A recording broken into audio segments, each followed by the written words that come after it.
All right, welcome back to another session expedition D&D night of 5th edition West Marches style living campaign, the Seeking Revonar, as I adjust everything. We're back after a little bit. For those of you that have been watching, we did a couple of games offline. We did last week's game offline, and we did the Sunday game offline, but now we're going to do this one. We'll stream it, and I'll put it back up on YouTube for those of you watching, and for those of you that are on YouTube, hello, welcome. So you can see our cast for tonight. This is another Druban expedition who apparently, I think, is running the most at this point. I think you're up to 4 expeditions that you've led, which is more than anybody else, so that's pretty good. So tonight, they've decided to head more west, it looks like, and we're going to go ahead and jump into our game. All right, so... Oh, actually, so a day or two before your expedition happens, and I'll probably post this in our Discord channel, The Lovely Coin, at some point. But a couple of days ago, there was a meeting between our mayor of Port Bastion, and there was an orc warband that was camped outside of the walls. In fact, we find out through rumors and just as things happen that this is the warband is the Thousand Fists is the name of this warband. And they have this meeting out there. We see, for those of you that are up like on the walls watching, and everything is kind of closed in, and there's this big meeting between the leaders from Port Bastion and this warband. And they meet out in this pavilion out in front of the northern gates. And there's about a 2-hour meeting that they're in there. There's the orc war boss and what appears to be their the warband shaman is in the meeting. And then we have the mayor and the constable who you guys met when you originally came to Port Bastion for the first time. There's about about 2 hours of a meeting, and then it resolves, and we see the mayor and our constable come back. We see the large war chief heave Rock's axe, which was still handed to him at that point, and it kind of slams into the wooden doors of Port Bastion. Within moments, we hear the drums of the orcs pick up, and then they begin to move around Port Bastion and head south and then west. And then within several hours, all you can hear is the drum beats, and then actually within about an hour, they stop with the drums, and you don't hear the orc warband any longer. Several days goes by as the town runs rampant with rumors of what's going on, but the mayor and the constable seem to be very tight-lipped about what's going on, and it doesn't seem to have leaked what happened inside the meeting. I assume at some point during the day, Rock goes out and gets his axe from the gate, and it seems like everything kind of picks up again after the next day. Things go back to normal, and we kind of get back to a semblance of the regular Port Bastion life. So a lot has happened in Port Bastion in the last few weeks or so, with the Elven delegation leaving again. We had this orc group coming up and now leaving, and so there's a lot of things seeming to going around and moving along, and that the adventurers have seen, but they don't have a lot of information on. But they're adventurers, so they just care about gold and murder hoboing stuff. So we're going to continue on. So a couple days later, the expedition is ready to go. They've got their supplies. They've met up, and since we've got no new players, these are all regular players that have been playing for a while. We don't really need any extra scenes. We're just going to jump right into the traveling to... Now they picked, if I recall...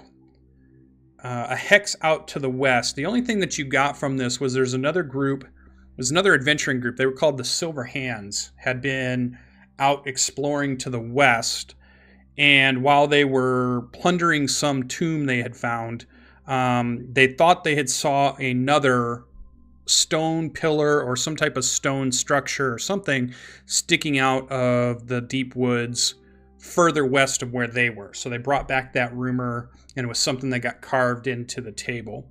Another thing that you notice as you guys are walking out, Rula seems to have brought in a couple of the people that are townsfolk, and they seem to be carving on the table. She's gotten some information from somewhere, and it looks like by the time you guys get back, maybe the table's going to expand in some way. But they're in the process of starting carving that map again. And what I'm talking about is in the Lovely Coin, which is the Adventurer's Tavern, we have this enormous oak table that has been set up. And as anybody explores and brings back credible information, it gets carved in as almost like a relief map of the area. And so we see where Port Bastion is. We see where a couple of the shrines they found are. We see where the Spider Mountain has been carved in. We see all these different things, and it's a way for the adventurers to kind of see a topographical map of the area. And it's actually pretty well done craftsman-wise, and even accurately, it shows a pretty good representation of the surrounding areas. All right, so we're going to go ahead and head out. Navigation. Now, if we bring our map up, let me switch over to the battle map a second, which is somewhere in one of my screens that I'm not looking at the moment. Probably, let's transition to that a second. And let's bring it up. Here we go. Now the map, that would be under handouts. So they're heading west, and on this map, though it's not listed, it's a little bit past this old forgotten village.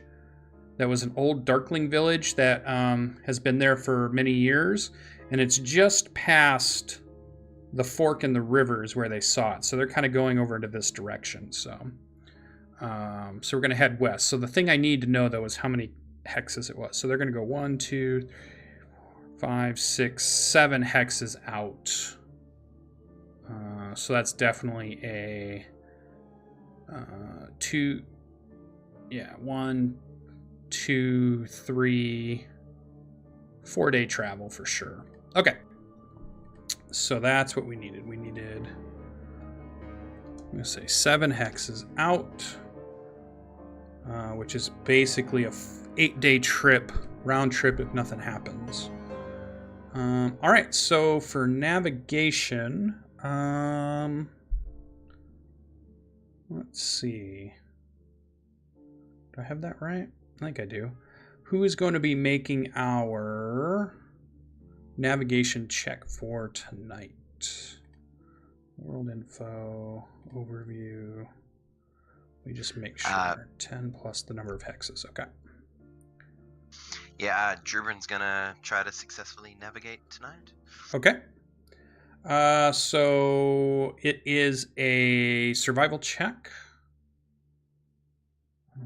So you can go ahead and give that a shot while I switch around my... I think I make it there. Here. Nice. Really need that. Oh, and gets a critical success on navigation, which is nice. Actually, let me go see. Critical gives us, so let's put this in. So this was Drubin, and it was a crit success, which means something. Perfect. Yeah, I don't think I've seen one of those on navigation before. Let's see.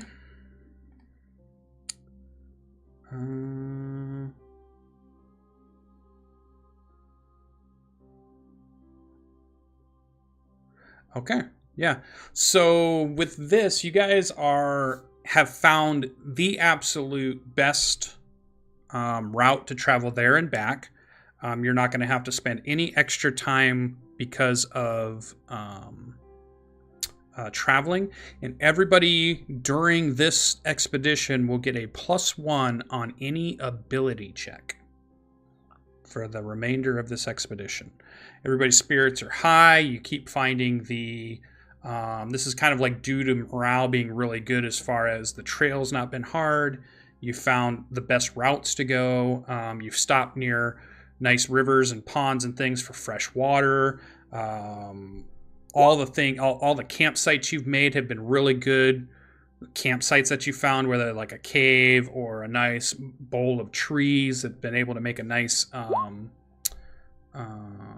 warm campsite in. And it is cold outside. There is snow on the ground, though not snowing at the moment. It seems pretty clear out, but it is still chilly, so it's still in the probably the teens as far as temperature wise. So everybody remember that for this expedition. For foraging, who's going to be making the foraging check? I believe our wizard will be. Yep. All right. So that's going to be a nature check. So go ahead and get that. Obviously minus the ones for now. Yeah. So, okay. So you didn't pick anything up, but that seems pretty normal. There's so much snow on the ground, it's hard to spot anything useful. And the other thing about heading west is there's been a lot of groups that have headed west. So a lot of the things that you might pick out have already been picked for the winter. It's very common travel. And really, there's been a big orc warband that's come through this way too. So a lot of stuff is trampled down, or a lot of stuff has been picked by their group as they went by. So it kind of makes sense that we didn't find anything from the foraging on this trip out. All right, the other one is, next one is for our Vanguard, keeping an eye out for anything that's going to be dangerous for our group. Who's going to go ahead and make the Vanguard roll? Well, rogues are sneakiest. All right. So the key here is, let me put in Azer for this one, and it was that. Okay. How many do we have for heavy armor? It should be no heavy armor, no medium armor, and 2 arcane casters. So just the +2 then. That's not too bad. All right, so you need to make a stealth check. Yeah. Nice. Killed it. Success. Where's my notes? Let's give that to Rom. And a regular success. All right, cool. Regular success for that. I really should put these on the same page, but I never do. 27's just a regular success. Okay. So while adventuring, Rom, or while keeping an eye out, not adventuring, while keeping an eye out as the group moves through, and it's probably going to be on the way back. Okay. You are going to happen to see off to your right-hand side, which is to the south. So when you're traveling back towards Port Bastion, you guys are heading east. To the north of you is the forested area, and it's Spider Mountain. And again, this assumes that you guys make it back from this expedition. This will be on the way back. And then off to your right, down to the south, is the big mountain range that every now and then you guys have adventured in. Like, you've been to the big cave there where the silver mine is. You've been to the tunnel that seems to lead through the mountain range all the way to the other side of the continent. So that in that area, you, on the way back, will see a group of dwarfs heading to what appears to be that tunnel you guys had found going through the mountain range. Okay. So we'll leave that for coming back. So good success there. So the last one is our rumor roll. This is the one that the person that keeps their eyes out for anything else that an expedition might find interesting. Maybe something shining off in the distance, maybe a cave that nobody's seen before, a depression in the ground, stone structures, anything that might stand out and another expedition might want to investigate. Who is going to go ahead and make our rumor roll for tonight? Rock have eyes of hawk. Oh, okay. So Logan is going to roll. Go ahead, and this one is a perception check. All right. So not a fail, or it is a fail, but it's not anything catastrophic. It just means no extra rumor was picked up. You didn't see any other stone structures or anything like that on your way out or on the way back. All right, so 2 successes, 2 fails. That's pretty good for an expedition. A crit success is really good. All right, we're good to go. So we have our traveling out of the way, which allows us to jump right into the action of our adventure tonight. And it is on the 4th day of travel that you get to the area where it's suspected that you might find this stone structure that you're looking for. Now, you're in currently, let me bring up that handout again one more time real quick. So you're currently have been most of the time walking through heavy forest and definitely a lot of elevation change because you're in the hilly precursor to the big giant mountains that just skyrocket up into the south. You kind of have seen off to your south the big volcano that slowly puts out puffs of smoke every now and then that just rises up out of the canopy if you can see through the canopy, though most of the days are almost like dim light as you walk through here because this is a pretty dense forest heading out west. You get through the most of it, the heaviest part of it, and then it seems to start inclining down the more west you head, and then you get into a part that is a little bit lighter forest, a lot more room in here to maneuver around, and you come upon the southern fork of the river there. You know that the place you're looking for is on the northern fork of the river, though that now that you're at the western or the southern part of this fork, it's going to be easy to find your way to where you need to go. So you follow the river for about a day or half a day. You cut across some more forest because you know the top of the fork is on just to the north of you. You get to that, but you do have to decide you need to be on the other side of the river. So at some point you're looking for a place to ford across. It's not too dangerous of a river. There's areas where there are rapids, but then there's areas where it's kind of slow moving. So it's just kind of a big, and it seems to head to the west is the way the river flows. So it comes from Spider Mountain and it comes from the southern mountains, comes together into a bigger river and then continues to head westward out to who knows where. And you guys get on you kind of wait till you find some type of place where you can wade across. You keep all your gear up above you, and then you get across the other side, get all your stuff back out, and you start searching around for this structure.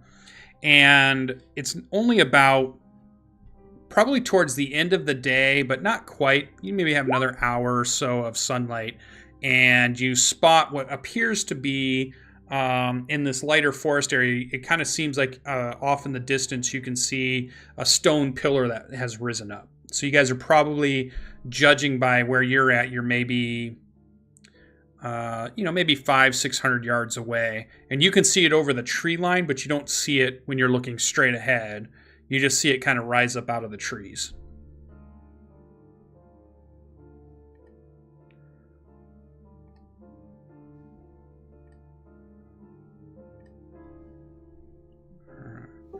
Should we investigate? Well, this is what we came to check out, I guess. That's what I want. Yeah, this is the place. Let's Venture forth. transition back there. There we go.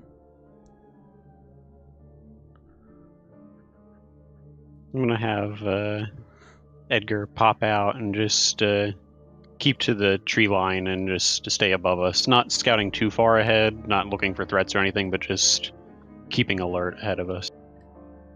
Okay. Dragar's gonna just scout ahead, check it for traps or anything unusual, including creatures. Okay. Drubrin has gotten used to Dragar going off ahead to check things out, so just before he leaves, he's going to quickly tap him on the shoulder and cast guidance on him.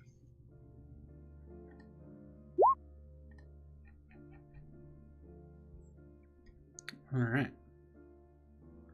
So yeah, so you're kind of traveling now. You notice that the ground is still heading kind of slightly downwards. It seems like you're this part of the land heading west seems to be lower than the area you're coming from.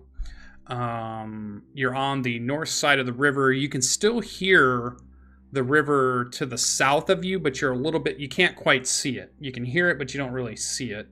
And then you guys are kind of like looking to the west. And you're looking up through the trees, and you can kind of see it 400 or 500 yards away.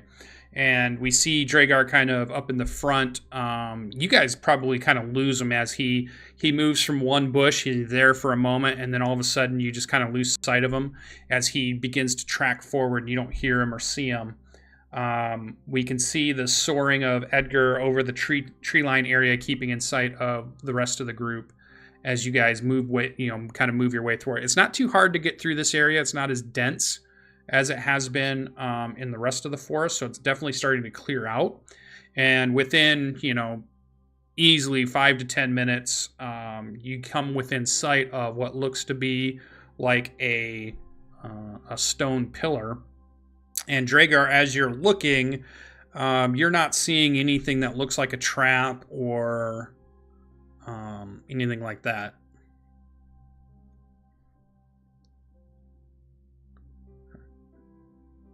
And you can kind of see it through the trees now.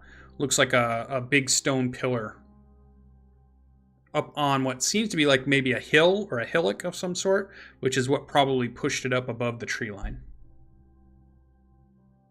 All right, I'm gonna keep going and go up to that pillar. Okay. Check it out.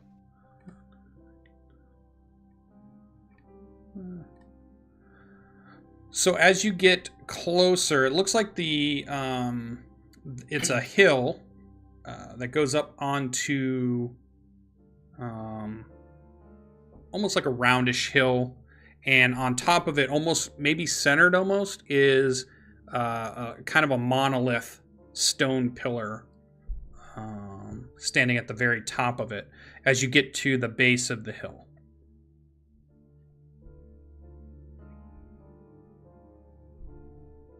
And you're coming from like the west side.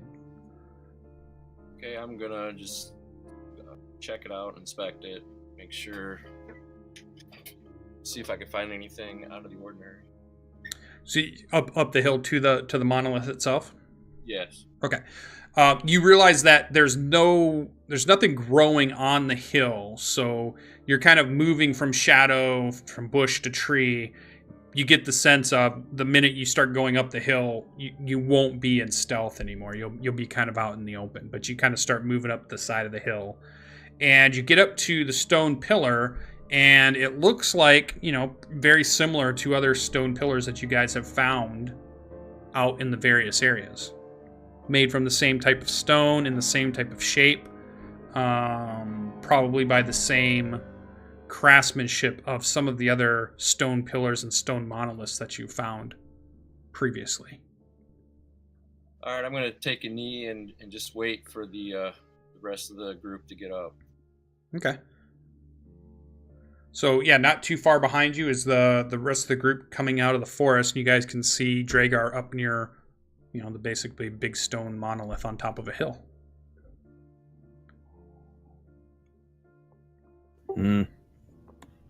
This disappointing. Hope for more.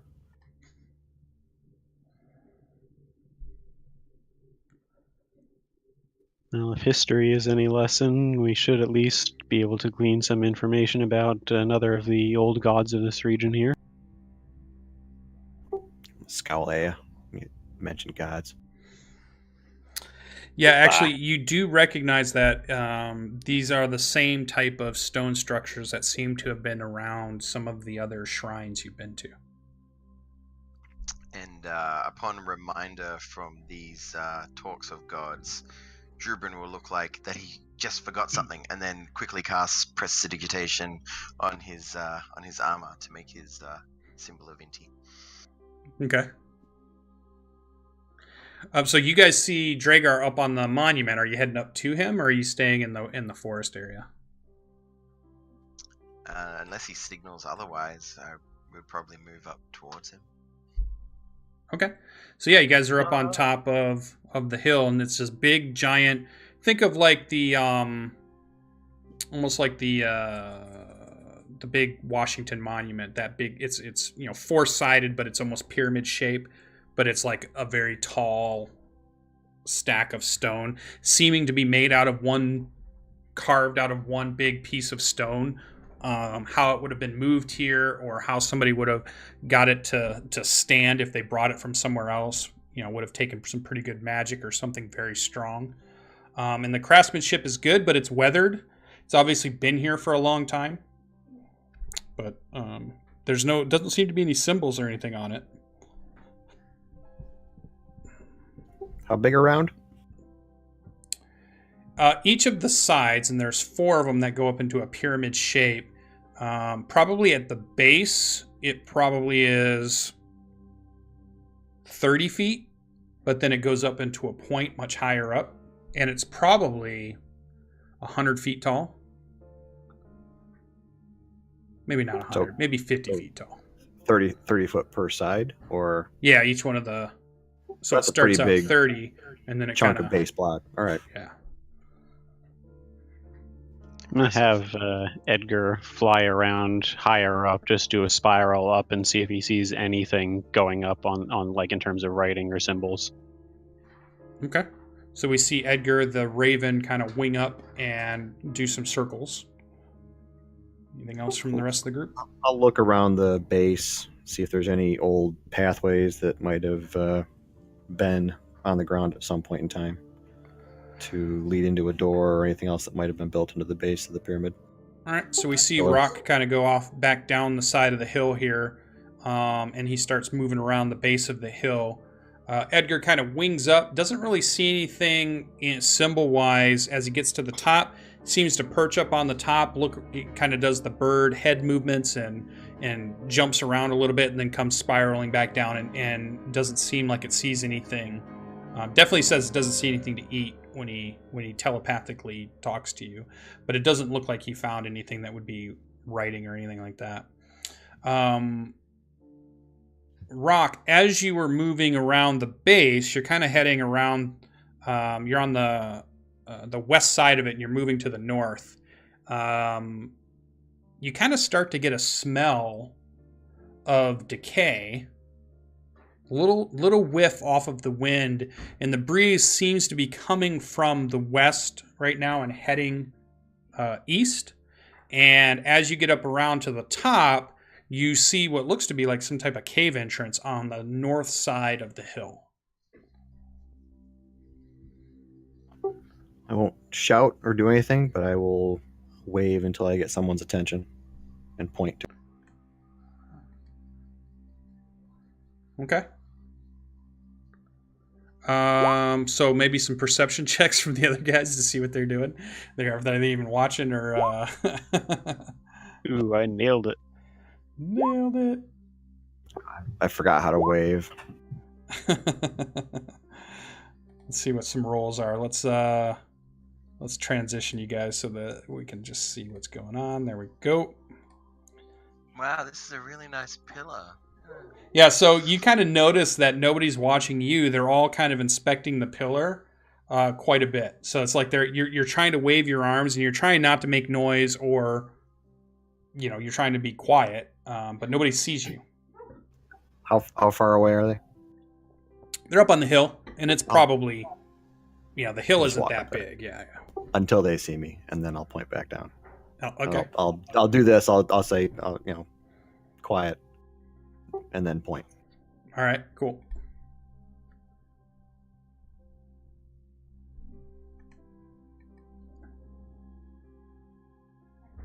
All right. Specifically, I'm trying to get a hold of Dragar. Cool. Oh, I see him. Yeah. I brought him that way. Yeah, what do you see? Point. Again, I'll make sure I'm not saying it out loud, but I'll motion for you to come down All right. I inspect the. as our scout. I inspect what he's pointing at. Can you describe it for me? Well, he's pointing down the side of the hill, so you don't really see anything unless you head over that way. Yeah, I'm gonna head over that way. Okay. Yeah, so as from the north side, you just see... You don't really see much, but when you kind of get down and look, there seems to be some type of cave entrance at the north side of the hill, but you can't see into it without getting much closer. Yeah, I'm gonna climb right down and get right to the door and inspect the door. And if it seems okay, I'm gonna go ahead and attempt to open it. Okay. There's no door. You smell like the definitely some type of decay, some type of rot as you get close to it, and then as you kind of peer inside, it looks like maybe 30 feet in or so.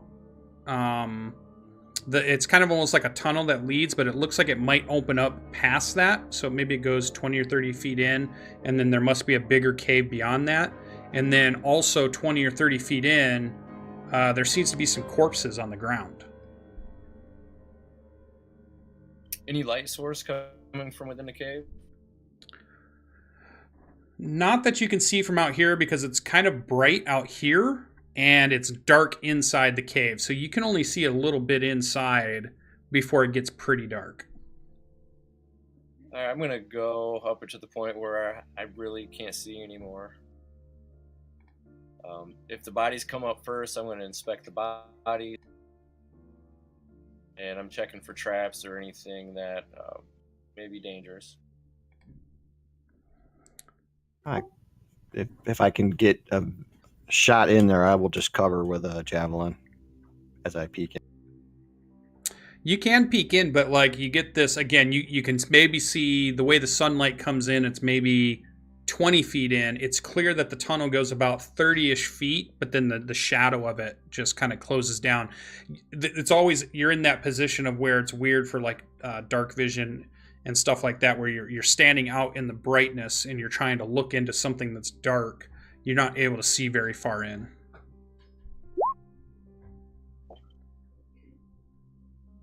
I make ready to run in if necessary. Okay. What about the rest of the group?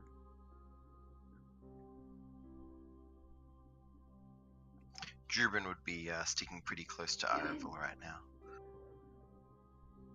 Yeah, once I've noticed that it's been a couple of minutes since our rogue has disappeared, I'll probably head down in that direction too to see what's going on. And Druben would follow his lead. Yeah. So you see Dragar kind of disappear into a cave entrance, and you see kind of rock standing at the front of it. I'm gonna pull out a torch and light it. Okay. See what I. Okay. Yeah. So let me move you to the map, I guess. There we go. I don't know if I set this up though.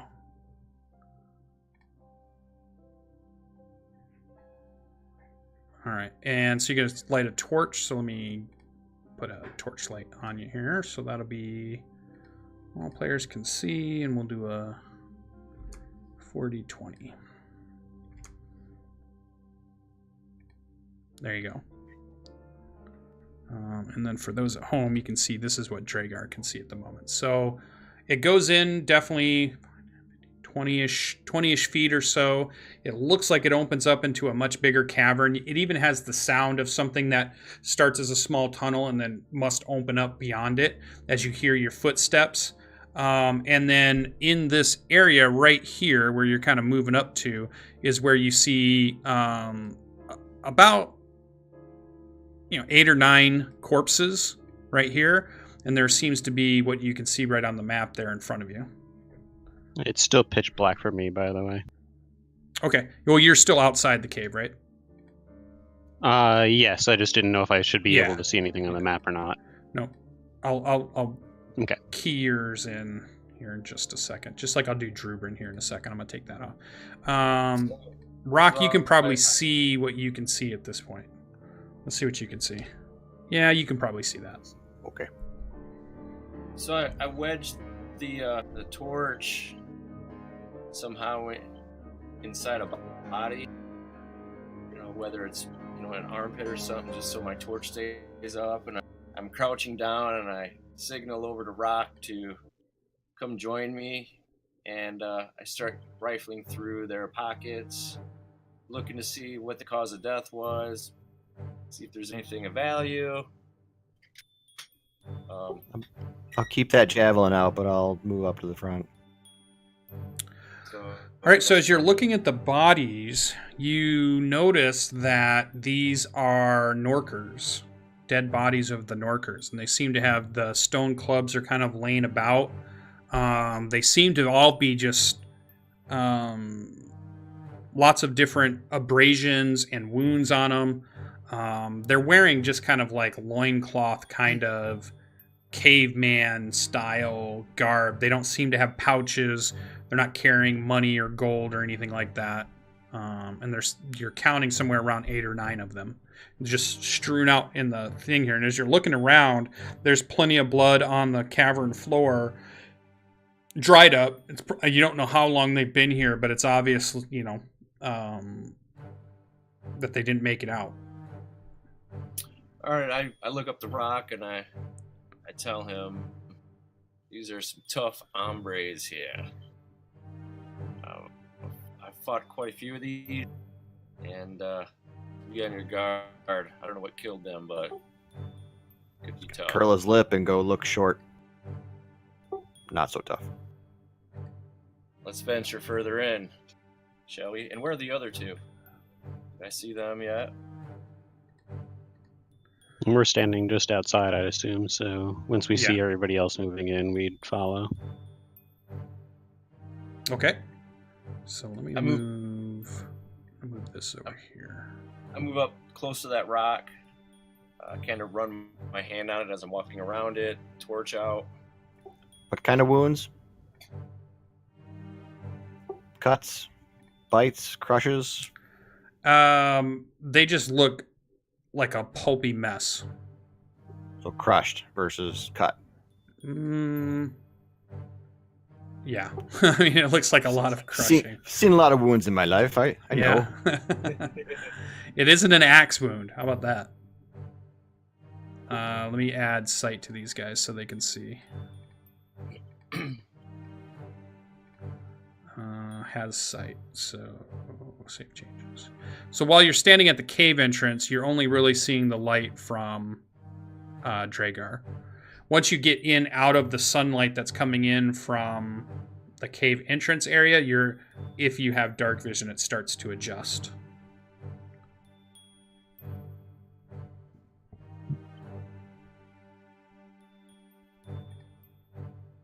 So is that like a little lake in front of us?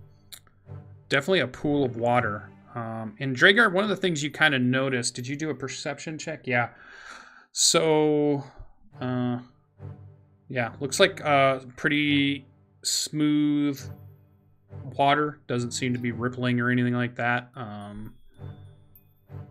Seems quiet in the cave. You hear your footsteps and the crunching of it's just it's not even a stone floor. It's more of a gravelly floor. This is a very natural cave. This doesn't seem to be something that was dug out. This seems more like a natural forming cave of some sort. And I'll give Iravel his... you get 60, right? 60 feet of dark vision? Yes. All right, let's give you that. So you have that. As you move in. And Druben will be not too far from Dragar being the only light source in here. Okay. Check out the water, see if I can see anything in it, and then try to ascertain whether or not it's corrupted, like we had seen with the one at the second shrine of Ara that we found. Okay. So perception check. Rock, are you looking at the cave with your perception check? The floor? What are you looking at? Water or what? If the cave walls look suspicious at all, He'll examine the walls and up, but the water's probably the defining feature of this space, so I'm sure he's focused there. Okay. So yeah, just seems like a pool of water to Azer and Dragar. As Rock, as you're looking at it, you can tell it's definitely clearish water.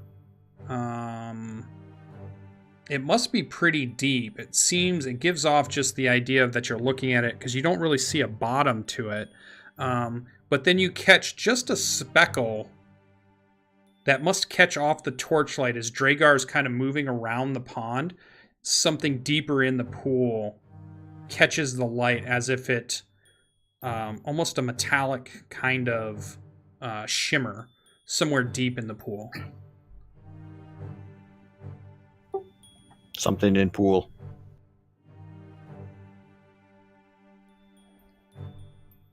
And try to look where he's pointing, see if I can see it.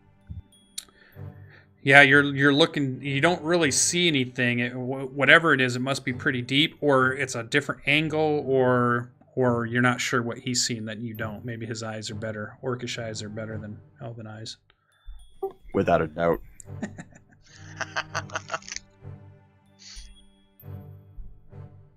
I'm gonna set my backpack down so I don't get my spellbook soaked, and try testing the water, stepping in it, see if there's any kind of reaction. And if not, I'm gonna try to swim down a little bit, see if I see what it is.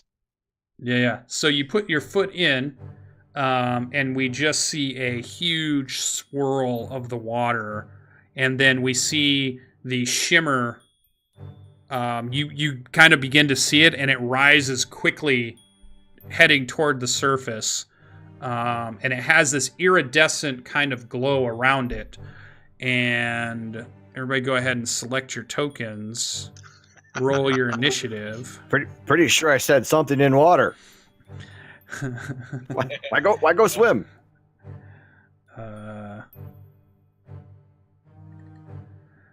And let's go to this area here for a moment. Let's select that. Let's bring up my character sheet and let's throw him on. All right. I always roll low on initiative. You guys are so lucky.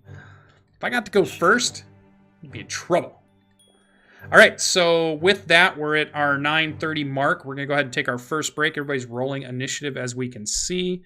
We'll come back, and in 10 minutes, we will kick this, whatever's about to happen, off. Let's go ahead and sort this so you guys can see before we leave where we're at. Oh, rocks. Look at that. Nice. All right, so when we come back, something is rising up out of the water. The water begins very agitated, and something very iridescent catching the torchlight rises up from the deep as we have Iravel with 1 foot in the water, quickly pulling it out as he sees what's happening, and then we're going to go to break. So my clock says 9:26, so we're going to be back in 10 minutes, so be back at 9:36, although it says 7 now, 9:37. And when we come back, we will kick off. Rock, it will be your turn to decide what you're going to do. So stay tuned, and we'll be right back.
still waiting for a player to come back. Oh, there he is. Perfect. And perfect timing. So we're at the top of the round.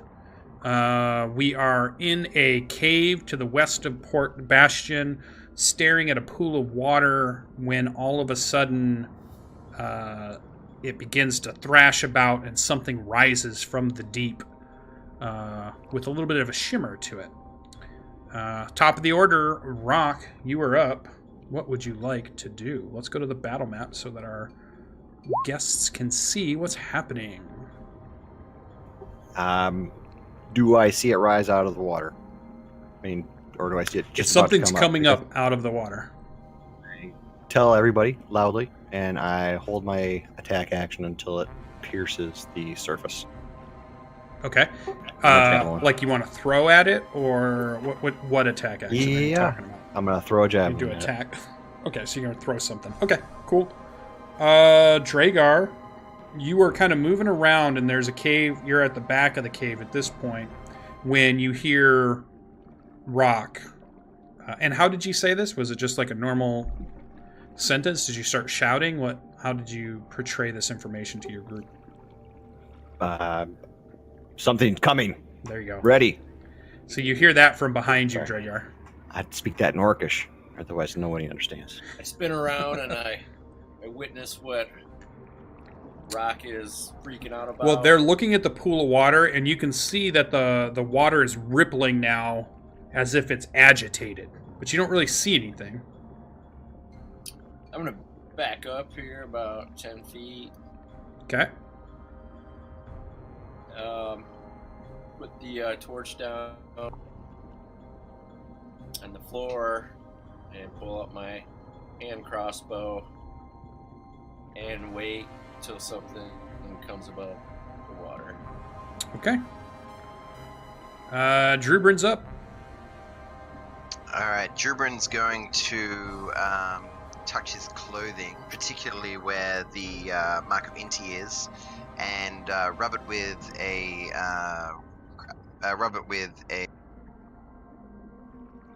what's it called?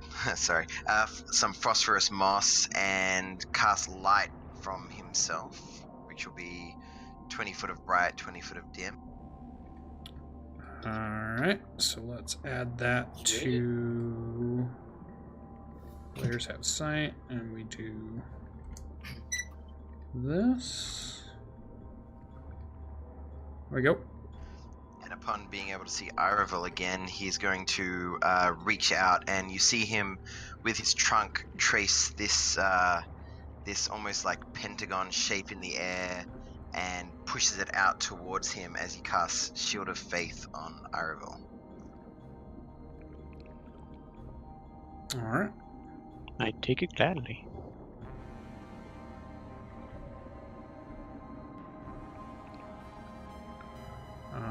Anything else for Drubrin? And he's going to take a step back. Okay.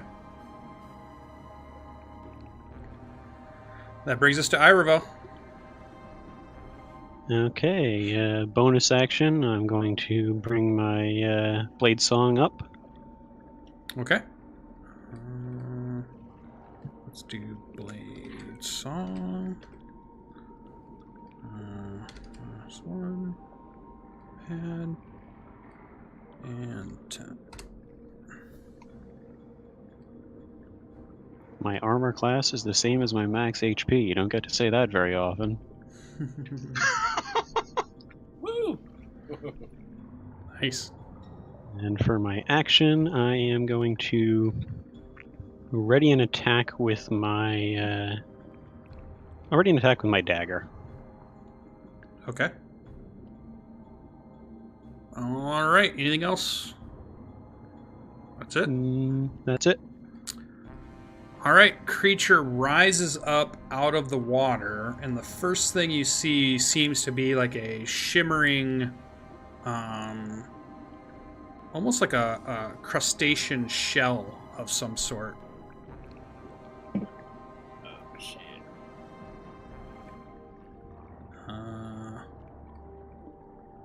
It's the crab rave.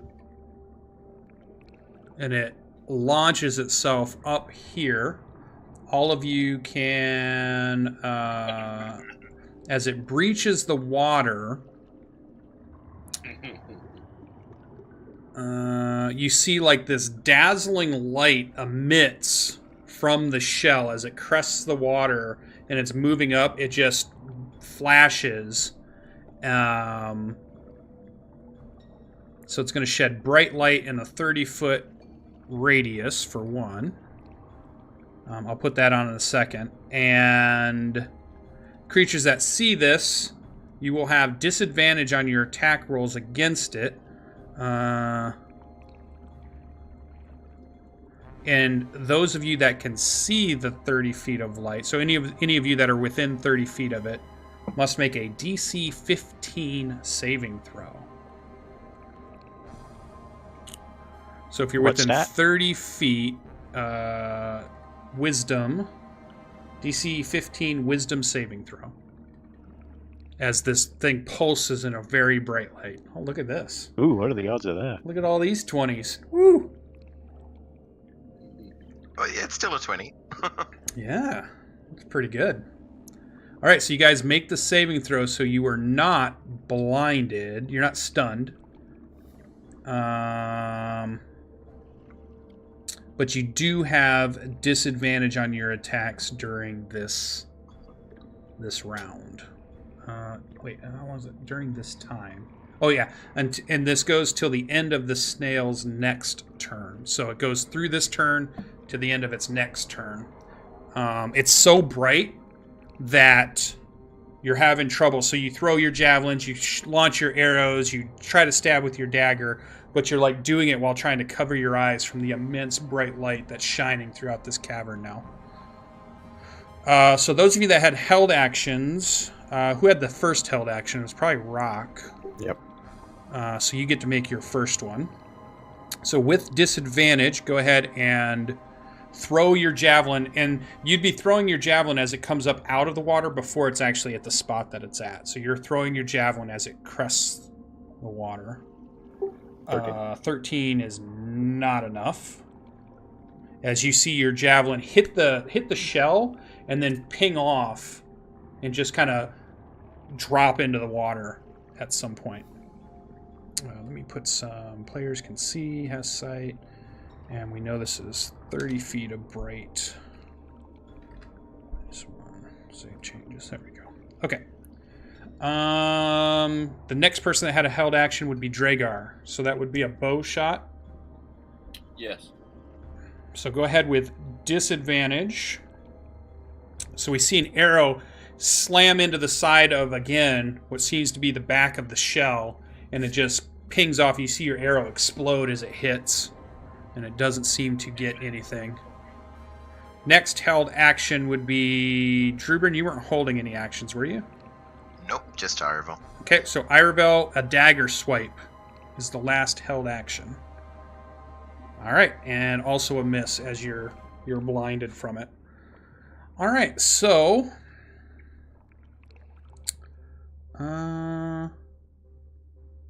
it's going to then move itself up onto the cave floor here, and you see as it comes up out of the shell, you see basically what looks like an enormous sized snail, but it seems to have like these bludgeoning kind of red hardened skin bulbs at the top of it, and then you just see him start to slam down on Irevel.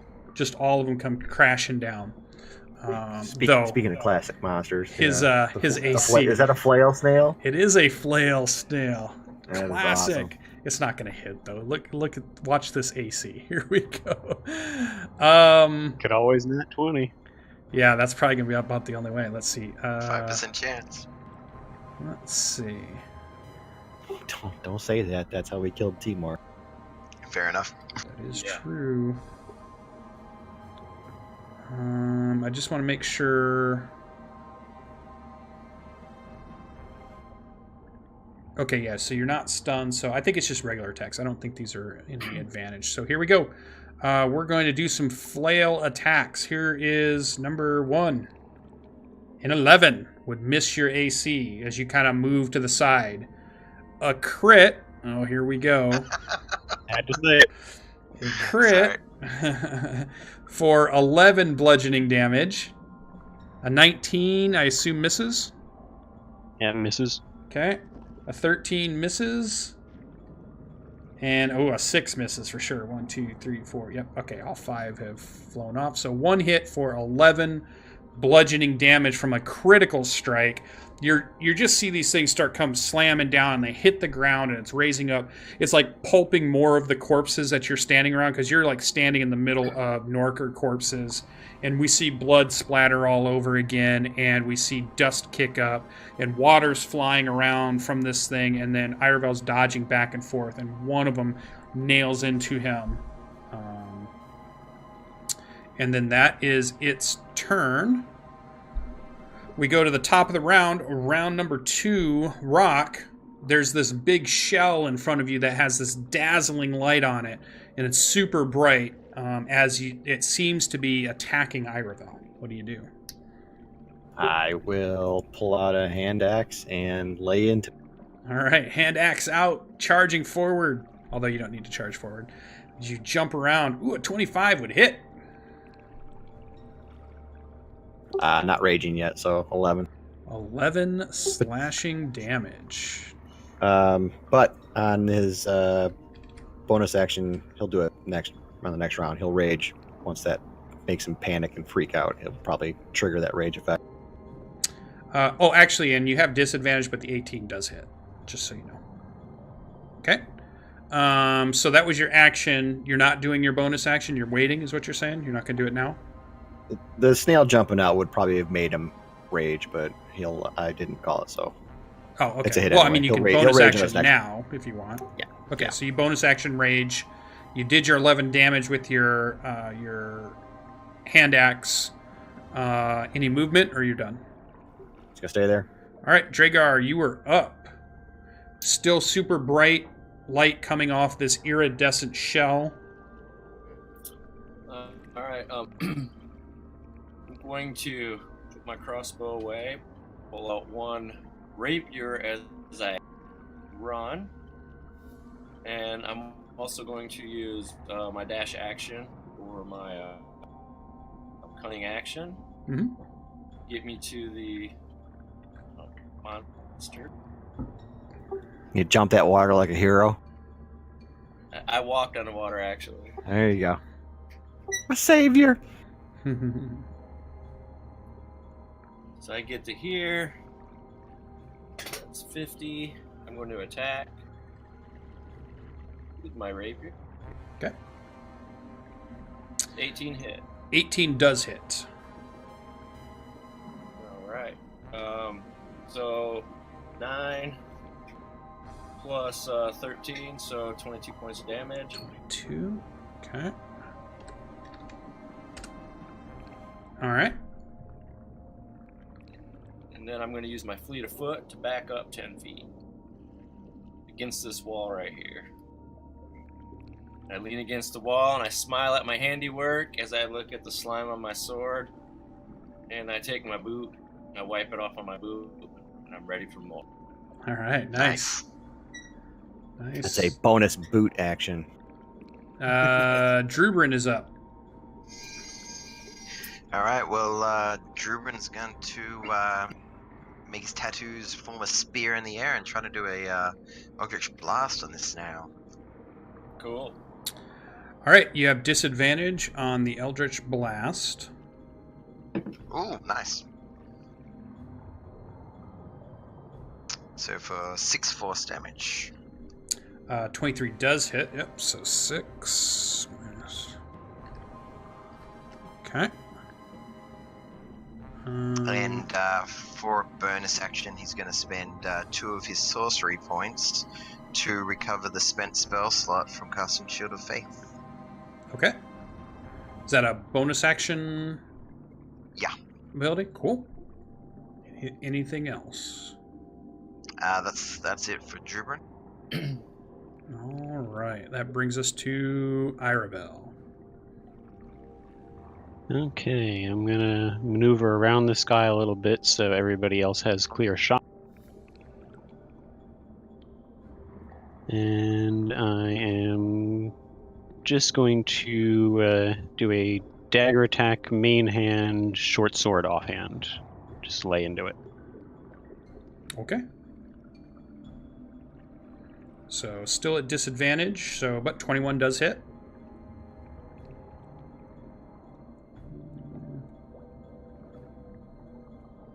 And 10 does not. Yeah, 10 does not. So it was 9 for the first one? Yes. All right. Or no, 8, because the 1 was from the crit. Oh, gotcha. Yeah, we'll give them actually. Let's move them back to that. Okay. Perfect.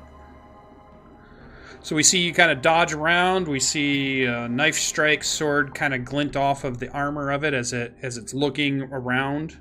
You don't really see a head per se, or eyes or anything. You're not quite sure how it sees you. Anything else for Iravel? Would it take an action to try to figure out what this thing is? No, it'd be this would be a nature check to see if maybe in your past you either heard of it, heard a story of it, or encountered something like it. You can give it a shot. Nope. Yeah, not in your past. This is so old school, man. Big old snail. I love this monster. All right. That's it for me. That's it. Flail away. So all these attacks have come in, and one of the kind of hardened, skinned, almost seems like a flail-like structure, seems to go limp as it goes down, but it still has 4 of them that's flailing around. And let's go ahead and do our flail attacks. And amazingly enough, you see it stretch, and 10 feet away, 4 flails hammer over towards Dragar, who was not quite able to get far enough away from the reach. And you see, it's almost like elastic on the ends of this as these big, crushing, hardened skin protrusions come flying at you, Dragar. So here we go. We go with just normal attacks here. First one, 16. Miss. Miss. One hits the ground. Next Side one, stuff. ooh, totally misses. 22. That hits. 4 bludgeoning damage. And then another one, 13, should miss also. So again, we see them kind of ramp out, and you're dodging away from each one of them, but again, a person gets hit by one of them. All right, so that is its turn. That brings us to the top of the round. Round number 3. Rock, you were up. Rock's going to smash into it with his hand axe. Okay, this is a regular attack now, so no longer disadvantage. So just a normal attack. He is raging, though, so he's going to do savage. Savage or reckless? Sorry, reckless. All right, so you're gonna give yourself advantage, and anything that tries to attack you will also get advantage. 25 hits. All right, 10, nice. All right, anything else for Rock? Yeah, he's going to take... no, he's done. He's just going to bundle up and wait for that thing to swing. Okay. Brings us to Dragar. Bundle up recklessly. All right, Dragar is going to take the rapier in his right hand, put it in his left hand. He's take his right hand, give Draboon thumbs up, and then he's going to take that thumb and go across his throat, and then pull out his other rapier, and run towards the creature to try to kill it.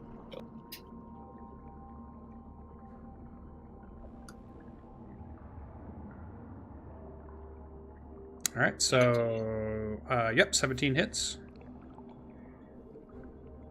All right.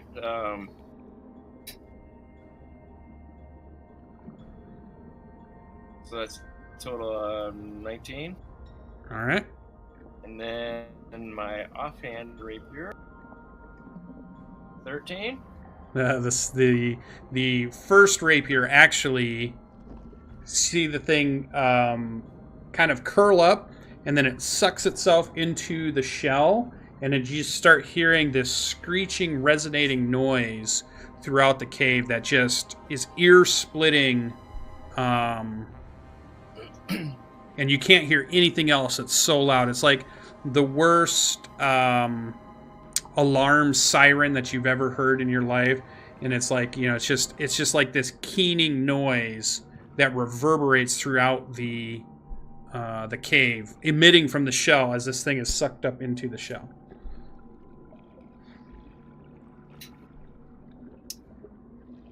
Well, that wasn't too bad. You don't hear yourself, and nobody can hear you. You see lips move, but you don't hear anything. Drubin's trying to cover both of his ears. Ah! It's like in the war movies when they're like, you see people talking at you and you just get. Yeah, but it's like painfully loud. It's painfully loud, yeah. And it just, what do you guys do? Keep doing it. I walk up to the shell. Is there a hole where I can see it? And I just breathe fire into it. Oh, jeez. Okay. Yeah. We're eating flail snail tonight, boys. Yeah, it just keeps keening, and then it goes for about it lasts for a good 5 minutes or so before the sound finally dissipates and it gets quiet. But now it's quiet in the cave that your ears are ringing so much you can't hear anything either. Like you were just deafened by that noise, and now the silence of it. Is there enough room to actually, like, get up into the shell? Not with the burning carcass of it inside of it. But it is it's a large creature, so it's pretty wordlessly big. enlist some help. You gonna pantomime something? Dr. Doolittle, go just up into kinda that like- shell. Grab onto what I can and start pulling, and then look at the others like... No idea what you want. Yeah, it's just like burned flesh. I mean, it's like I'm able to it's like convey what reaching I- into something that's just been. I mean, there's wounds and eviscerated and burned. Are we going to eat it? That's what I'm doing. I'm like, what?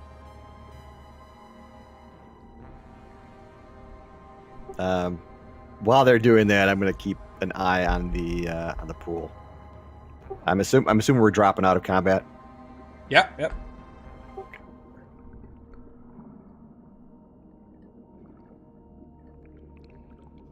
Drubin will come over to Iravel, and he's trying to yell loudly, even though his ears are still ringing. What do you want? Yeah, you can't hear. Like, you see the mouth moving, you see the pantomiming, but you don't hear any noise. What is the floor currently made of? Is it like dirt and mud, rock? Where you're at is it's rock, so just dirt and pebble and gravel. I'll try to, in the dirt, try to spell out with my finger, pull on snail.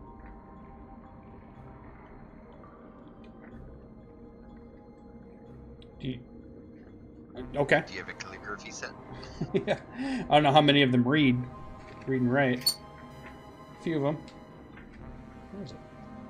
I look at it, and Drubin just like nods sagely, like yes, but doesn't do anything because, yeah. I climb up on a snail and I jump off the other side. I stand next to Rock and I point deep into the cave.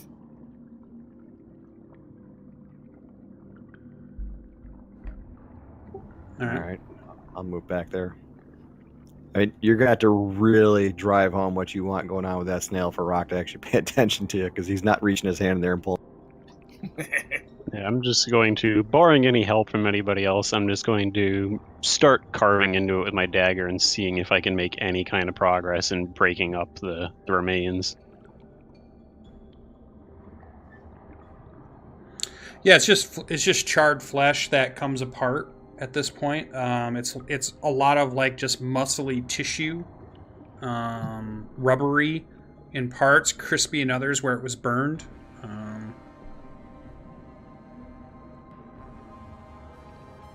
And just because everybody keeps suggesting it, does it look tasty? A little bit of butter. Looks like charred flesh of some sort. Wouldn't be the first monster we've eaten here in this campaign. You won't know till you Eh, try. why the hell not? I'm an experimental wizard. I'll get one of the charred bits, carve it into a tiny piece, and pop a morsel in my mouth. Spicy vermores. Sure, let's Flails down. just give me a regular old D20 Escargot. roll. Let's see how well you like it. Yeah, you actually don't think it tastes too bad. It's not terrible. But how does it smell? Well, the smell in here is terrible because of the decaying bodies and now the death and burning flesh of a burning, almost a little bit of a sea creature smell, almost a little bit of something else, like burning a slug, kind of thing. Need butter, chives, then be better. I'm gonna do an investigation roll, see if I can find any secret doors or anything in this hallway that. Okay, so go ahead. Would it be investigation or perception? Investigation. Woo! You like smack your head against the wall at some point. You got like a cut across your forehead. You're like, nope, no secret doors over here, boys. You come back, a little dribble of blood on you. I checked it all. Of course, we can't hear, so we have no idea why he has a cut on his head all of a sudden. Sound is slowly starting to return to everybody's hearing. But everybody's definitely shouting to be heard with each other, like shouting way too loud. Drubin casts Cure Wounds on Iroville. I shout, "Thank you! I feel better!"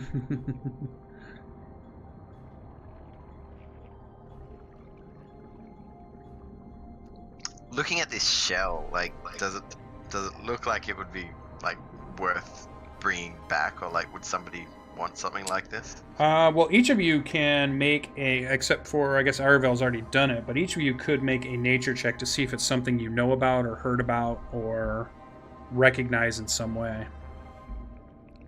Oh, rock. He is a bit of a thief. Maybe he's heard of it that way. Yeah, I'm going to do this with guidance, considering my -1 now, thanks to the bonus. Oh yeah, 18. Woo! 18 Don't forget, too. you do also get a +1 from your nat 20. Yeah, that's included in that. Okay. I normally have a -2. All right. So Rock and Drubrin, you've heard of these before, and the shell is absolutely valuable, like significantly valuable. There are many types of merchants that would want to buy something like this, and not only for the reason of the shell itself, its protection, but usually it can be used to make magic items. And you realize, I think probably a little late now that you're looking at it and examining it, Rock, that your tribe would often try to find these and keep them alive. For when they move across surfaces, they typically move along the ground pretty slow, and they consume just about everything that's on the surface, whether it's rocks or sand or soil. And they really like kind of mineral type stuff. But usually what they do is they leave behind a shimmering trail that solidifies into a thin layer of nearly transparent substance that the snail can't eat. And that residue usually is harvested and turned into stuff like glass and stuff that gets used and sold and traded. Now, nobody found any trails here. It must have been in the water for quite a while. But the shell itself, though it will be heavy, you're probably looking at something that's definitely going to be 250 to 300 pounds is how much it weighs. It's significant.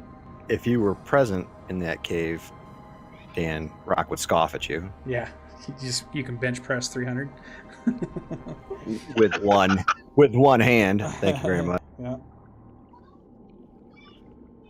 His muscles have muscles. Yeah.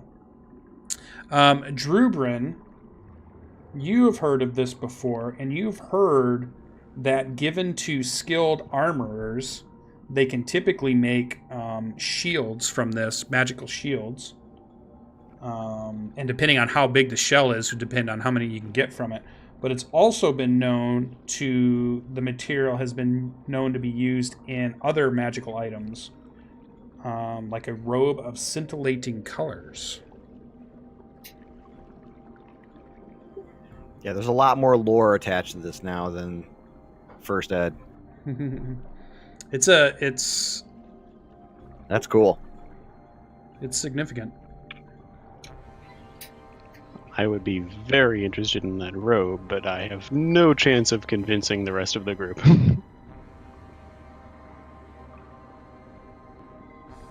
Rock, carry it back when leave. More cave, though. We'll just find a shell for each of us, no problem. Okay. Rest of the cave seems empty so far.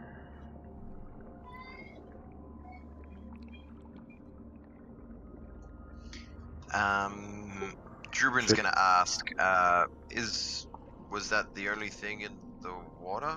I was just about to say, Rock's not wearing any gear, so he'll drop the shield and hand axe and javelins, pull out his big orcish dagger, put that between his teeth, and do a swan dive into that pool, examine the bottom.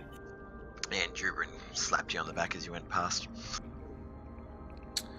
Yeah, so you swim down, and you swim down, and you probably get at least 20 feet down, and it is pitch dark. The water begins to get colder and colder, and you don't find a bottom.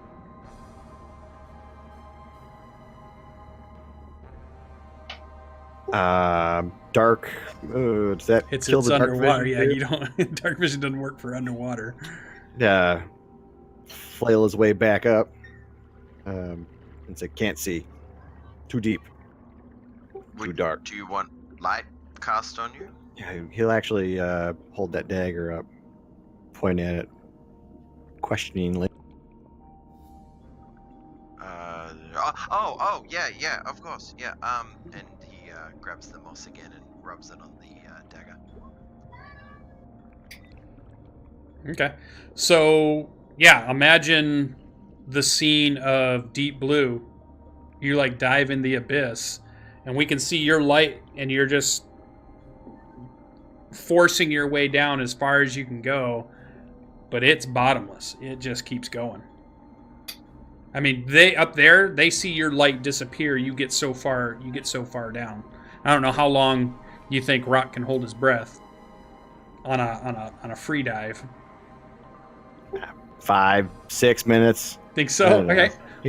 Did I tell you he was a professional pearl diver? So do you go 5 minutes down? No, 2.5 minutes down. Oh, all right. 2.5 minutes back. So at about 2 minutes, you haven't found a bottom. Okay. He'll come back up. Yeah, he'll release the rock that he was carrying to drag him down. How about that? Rock had a rock. Then he goes back up. Gotcha. Rock had rock. Yeah, it's like a free dive. It's like some type of deep pool of water. Too deep for a rock. It's most likely it wasn't that this thing was on the bottom. It's more likely that this thing was hanging on the side. Fair enough. Sorry. He apologizes for his failure to do something physical. Rock, I thought you were more than that. So did Rock. Disappointing. Drubrin puts an arm around. It's like, hey, it's all good. You're not a fish. So we see Rock soaked come back up. He shoulders that I have a shield curious and question. picks up the big great axe. Okay.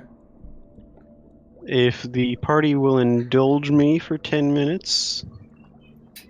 Actually, I'm not sure if it's 10 minutes or not. I'll have to double check. But I can ritual cast Find Familiar. Edgar will not like it, but I will turn him into a squid. And we can send him down, and he does not have the problem of needing breath if he's a squid. I believe you need quite a few materials there, and I did A buy an brazier? extra set. there's like a big. It's like a big ritual. It's not just like I do it on my camping trip kind of thing. Because I think it takes a brazier, and then it takes like charcoal and something else. There's a bunch to it, I thought. Yeah, I did buy the ingredients for it, but obviously I am not carrying a brazier with me. Yeah, You need it's to a buy significant brass thing. brazier. Yeah. Can we use the shell as a brazier? No, you cannot. No, it has to be. It's something that's prepared for a ritual. It's a specific item. I had the same problem when I wanted to switch my, because I did a warlock, and I had Pact of the Chain, so I could have a pseudo dragon, I could have an imp, and I wanted to switch them out. My DM corrected me on that quickly. Said you can't do that. Killjoy. Yep. So I'm gonna kill your joy. Yeah, There's a you can brass do it in brazier town. on, there's a brass brazier on eBay for $175. Yeah, right back at Port Bastion, ready to go. All right. Rock's actually got his great axe in his left hand and his javelin in his right as he walks down the hall. Yeah, you get to the hall and you can get to the end very quickly. There's nothing too far. It's the same place Dragar just came back from and said there were no secret doors. Looks natural on the map. Is it All of the cave walls nothing carved? looks like natural caving. Nothing here looks like it was carved out or created. It all looks pretty natural. Does this go underneath the pillar? You're pretty sure the pillar's up above you, yeah. More like probably above the pool. How high is the roof? It goes up to probably about 20 feet. And it's more of like a dome in this area. The entrance in is only probably about a 5 by 10 or a 10 by 10. But then the cave entrance opens up to about a 20, 30 feet up. And it's not regular. It's all natural cave formation. No, guys, I don't think anything's left in here. I think this is it. Yeah, Drubrin's gonna go back out to that obelisk and just like look around it and keep walking around it and touching it. Before Drubin leaves, I Yo. do have a quick request for a light cantrip. I'm going to make my own attempt to dive down. I'm going to empty out, before I do this, my inkwell. And use that, just keep my thumb over it as I'm swimming, and use that as an extra gasp of air if I need it. And just try to dive down as deep as I can go, use that if I need it, and pop back up. Good luck to you. All right, and how deep do you think Iravel can hold his breath, or how long? Well, if I use Blade Song, I get advantage on athletics and acrobatics checks, so if I pop that off a second time, I can give myself a little bit of theoretical extra swimming strength. So...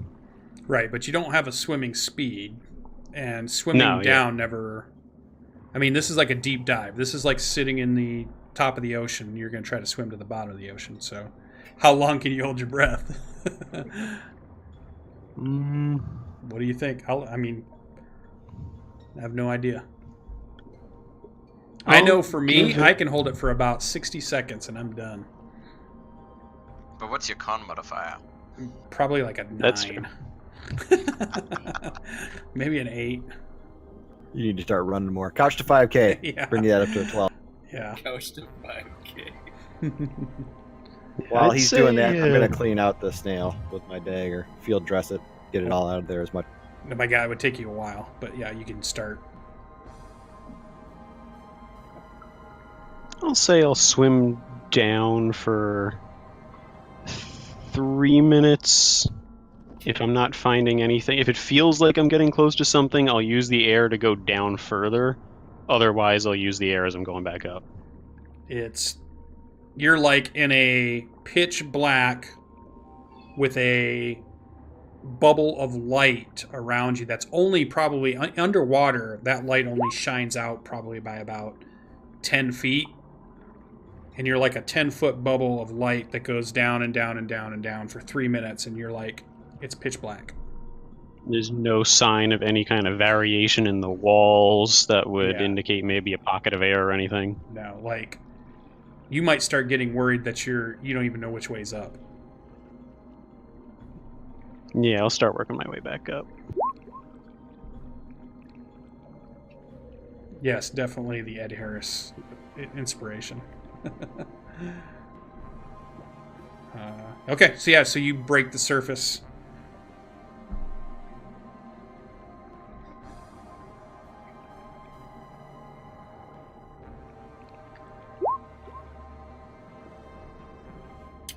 Yeah, I want to get that as cleaned out as possible. I'm relatively sure I can carry that shell once we start heading back, but I'm not going to carry it up right now until we're sure.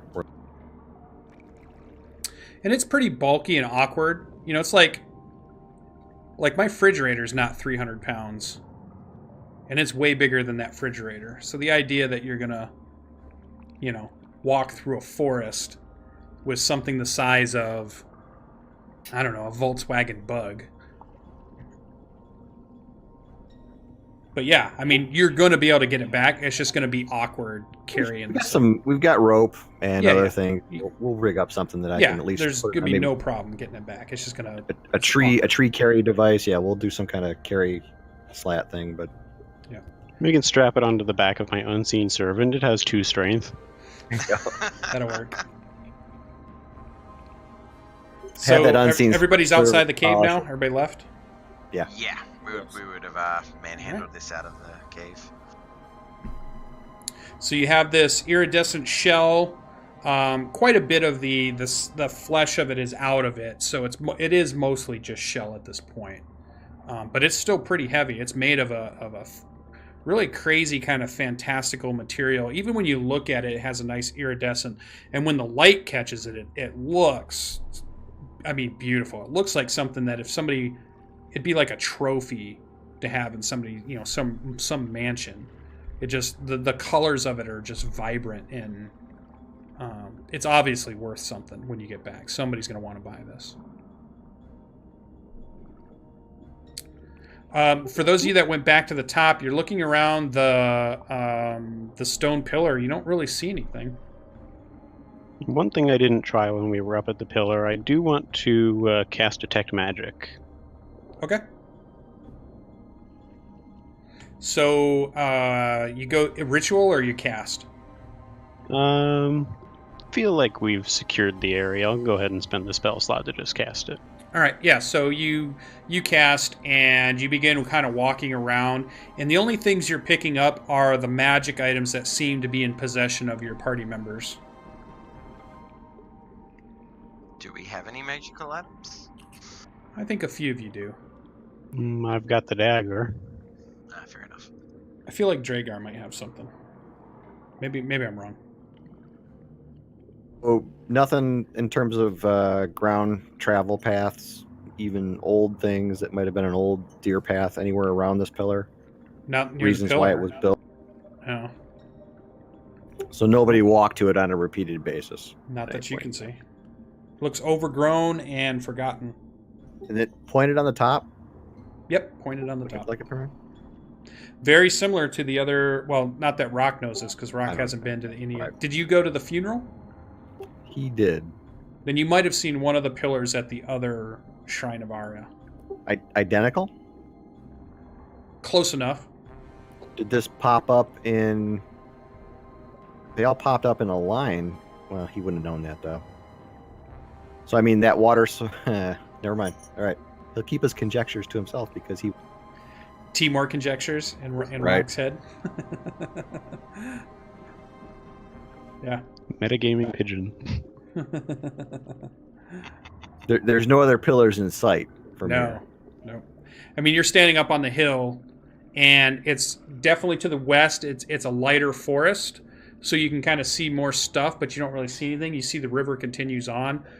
Heading back to the east is where it starts to rise again. It gets into a deeper forest, starts to get darker up there. To the south is the giant, enormous mountain range that rises up, and to the north is a deep, dark forest also. And this is a grassy mound that we're on. Yeah. Not something that's been pushed out of the earth Nope. at any point in time. Now, the mound itself, as you're looking at it, almost seems pretty symmetrical. Maybe a little bit too much to be just a naturally occurring hill, but it's so old and it's definitely eroded in some areas that it just looks really old and really abandoned. What do you guys think we should do?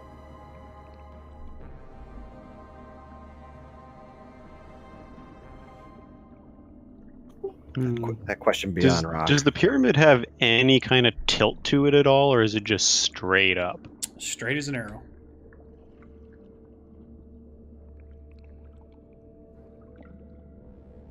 And the reports said there was just one stone structure, right? They thought they saw some type of... They didn't even know what it was. They thought they saw some type of stone structure off in the distance. They didn't even know it was a pillar. They just saw like the gray of stone sticking up out of the forest of green and all the different shades of green. This says set of ruins. Sure. They described it as a stone structure of some sort. Freaking silver hands. Completely unreliable. Worst scouts ever. So nothing more can be gleaned from investigating this area? Oh, that's not true at all. Fair enough. Certainly, if we had a potion of water breathing or something to that effect, we can come back. Yeah, I mean, aside from looking at the forest around, and that might be beyond rock too, but should we maybe scale it to get a different view from up top? Scale Couldn't the hurt. obelisk. Yeah, is that possible? You could try. It's about 40, 50 feet up. We'll say 50 feet. Well, if we get Aravel 20 feet off the ground, he can get up to the top.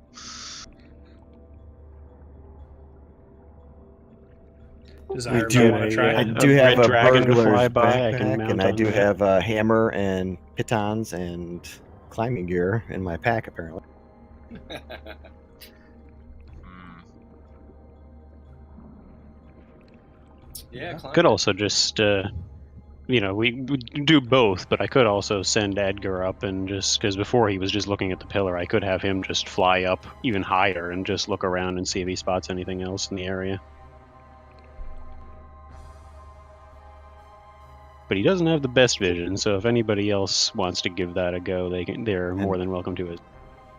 Is he smart enough to recognize a city plan or something like that from up top, or is he just going to be worried about food again? I make no promises. His favorite food is eyeballs. That is true.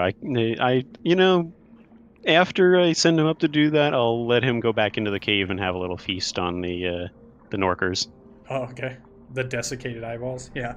Well, they've probably been there. They've been there long enough that their flesh has begun to kind of almost mummify. Be a really little bit. unhealthy. Yeah, it's obvious that they've been here longer than a week or two. Did we search the Norkers at all? Did anybody look Dragar through kind the of tried to pick through pockets, but they didn't really have pockets. They had stone clubs that laid along the floor. They wore like the Fred Flintstone kind of loincloth thing. Yabba dabba do. And there was 8 or 9 of them just strewn out along the floor, beat to death. Yeah, that's Edgar's perception check. He doesn't see shit. Yeah, 6. Yeah, I mean, he flies up. trees. There's some birds out there. He comes flying back. There's a hawk high up. He's a little worried about. Well, I guess I'll keep searching the mound. I mean, I'll suggest looking from up top, but it's not something Rock wants to do in terms of climbing that thing if it's a sheer face with no handholds. So he'll keep doing gradual circles around the mound looking for something else. So you can do a investigation check. Gradual enlarging circles around the mound, so he'll go out farther and farther each time he goes. Yep, you can roll investigation. Nice. Yeah.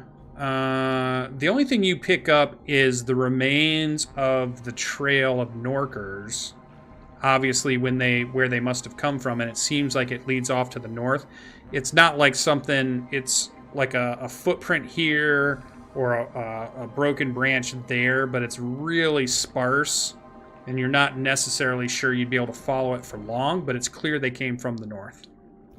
I'll tell everybody that, and I think only Dragar knows where they're probably coming from, unless we've all told him about the Black Town. I mean, Rock doesn't know either. Yeah, when you point that out, Dragar would know. You might be able to make a guess, Dragar, that it's almost due north. It's almost what? Due north would be the Black Pyramid. But it would be days of travel. Probably at least 2 or 3. All right. But they would be straight north. But I mean, you think you're about in the area that due north you would run into them. Yeah, I think if we went due north, we'd run into where they live. This black monument or black temple. I've been there a couple times, and it was difficult at best. It's days travel from here, but it's due north. We go back inside, and I don't know. Is there treasure? No. Nah, no go. Well, not inside here, but where the Norkers, the dead bodies come from, we believe there's treasure in there. They don't look rich. No, they're not. Poor and weak. They are tough. If I can borrow someone's rope, I can make a kind of a tree climbing shimmy around the pyramid. Not at the base, obviously. I'd have to work my way up a little bit first so it's skinny enough, but try to climb it that way. If you ask, Drubrin is more than happy to offer his. Drupin, you look very happy giving your rope away. Thanks for noticing. I don't want to leave any base uncovered here. If we just search the base of the temple or the pyramid completely, looking for doors and that thing, all of us, nothing popped up. You see Iroville trying to shimmy his way up to the top.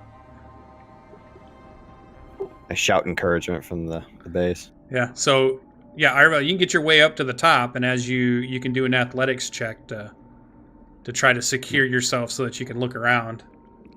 You realize you're about 50 feet up. -1. Yeah. You realize you're 50 feet up. All right. Oh, nailed it. Hey. Yeah, so you're kind of perched with your rope in some way, offsetting you so that you don't slide down, but you're pretty much at the top of it. And you're looking around, and you see, I mean, light forest to the west, heavy forest, and a rise to the east, to the north, dark, heavy forest, to the south, giant mountains that rise up a huge mountain range. You can even probably see from up there the big volcano that's in the center of the southern mountain range. Sky, it's even higher than the mountains, and the mountains are extremely high. And you can see it puffing smoke. But you don't see anything in the immediate area. You can see that the river does go quite a ways west. It looks like this river leads west, and there might be miles away. It might go from light forest maybe to plains, but it's it's definitely off onto the horizon.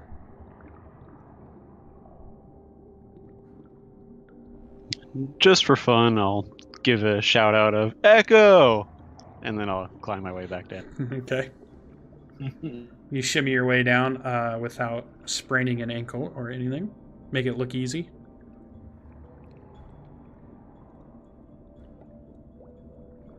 I am strong like bull.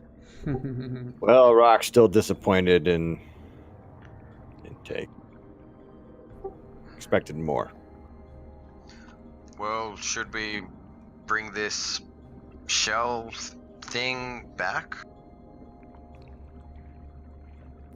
I mean, if what you say is true, it's worth a lot of money, or it could make us some very interesting items.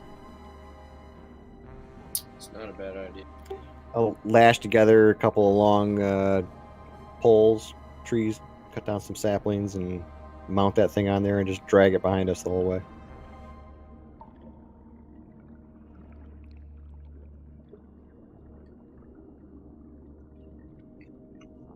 Let's go.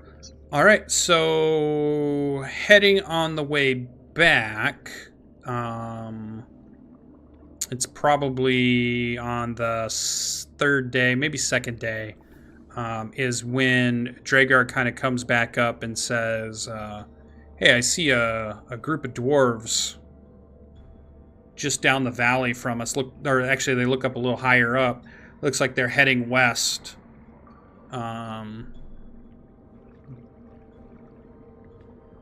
Group of them. Hey, Are they within shouting distance?